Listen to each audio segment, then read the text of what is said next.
Rich Dad, Poor Dad is my story of growing up with two influential fathers. My real father, whom I call my poor dad, and the father of my best friend, my rich dad. Both men shaped my thoughts about money and investing, but they had drastically different perspectives. Through their contrasting advice, I learned valuable lessons about building wealth and achieving financial independence.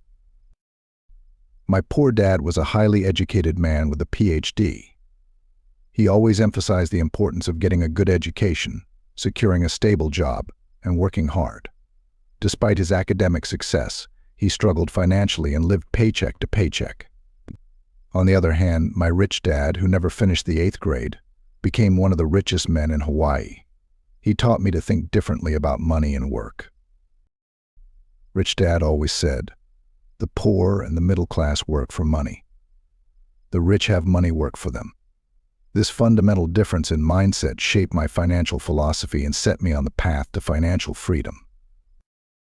One of the first lessons Rich Dad taught me was that the rich don't work for money.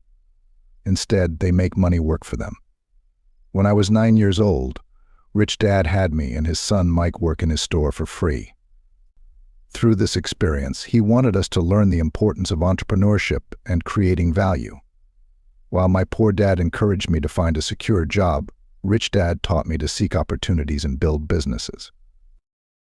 Rich Dad's most crucial lesson was understanding the difference between assets and liabilities. He said, "An asset puts money in your pocket. A liability takes money out of your pocket." This simple yet profound concept is often misunderstood by many. My poor dad believed that his house was his greatest investment, but Rich Dad saw it as a liability because it didn't generate income. Financial literacy is about knowing how to acquire assets and minimize liabilities. Rich Dad always emphasized the importance of minding your own business. He meant that we should focus on building and owning our own assets, such as real estate, stocks, and businesses. Too many people confuse their profession with their business. For instance, a doctor might think their medical practice is their business, but if they stop working, the income stops. Rich Dad advised me to build a portfolio of assets that would generate passive income, regardless of whether I was actively working or not. Rich Dad explained the advantages of using corporations to build wealth.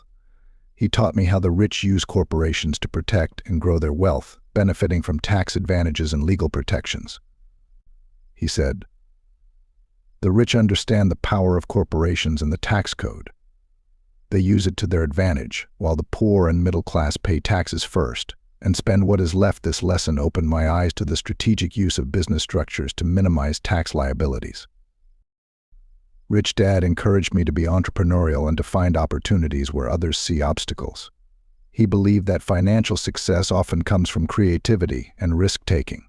My poor dad, on the other hand, advised playing it safe and avoiding risks. Rich Dad's approach was to think outside the box and create value, which often leads to wealth creation. He said, "The rich invent money. They look for opportunities to create new wealth." Rich Dad believed in the importance of gaining a broad range of skills. He encouraged me to take on jobs that would teach me new things, rather than just focusing on earning a high salary. This advice led me to work in various fields, learning about sales, marketing, and investing. Rich Dad's philosophy was, work to learn, not to earn. This diverse skill set helped me in my entrepreneurial ventures later in life.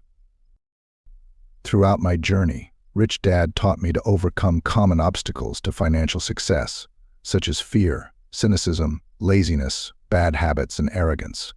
He always said, "The primary difference between the rich and the poor is how they handle fear."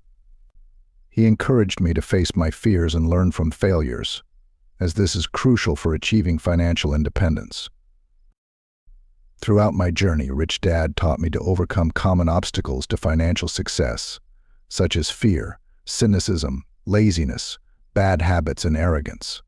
He always said, "The primary difference between the rich and the poor is how they handle fear." He encouraged me to face my fears and learn from failures, as this is crucial for achieving financial independence. In the final chapter, I share actionable advice for readers. Rich Dad always said, "Find a reason greater than reality to motivate yourself."